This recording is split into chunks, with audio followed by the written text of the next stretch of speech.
લગ્નના બહાને રૂપિયા 11.30 લાખની છેતરપિંડી કરનાર 2 આરોપી મહીસાગર બાકોર પોલીસના હાથે રાજસ્થાનથી ઝડપાયા।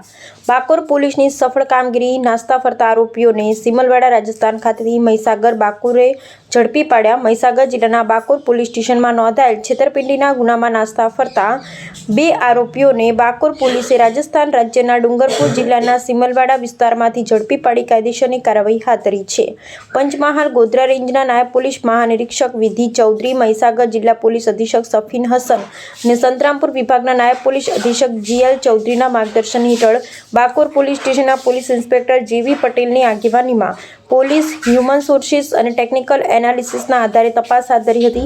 તપાસ દરમિયાન મળેલી બાતમીના આધારે આરોપી રતનલાલ ઉર્ફે રાકેશભાઈ લક્ષ્મણભાઈ પાંડો રહે ઢુંઢાવાડા, તાલુકો સિમલવાડા, જિલ્લો ડુંગરપુર અને રેખાબેન અશોકભાઈ ડામોર રહે ઢીંચણિયા, તાલુકો ઈડર, જિલ્લો સાબરકાંઠા, રાજસ્થાનના સિમલવાડા વિસ્તારમાં હોવાનું જાણવા મળતા પોલીસ ટીમે દરોડો પાડી બંનેને ઝડપી પાડ્યા હતા।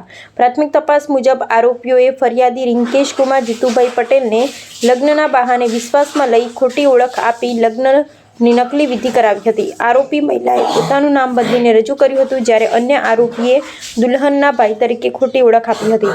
આ રીતે બંને મળીને ફરિયાદી પાસેથી સોના ચાંદીના દાગીના તેમજ રોકડ અને ઓનલાઈન ચૂકવણી દ્વારા કુલ રૂપિયા 11,30,100ની છેતરપિંડી આચરી હતી।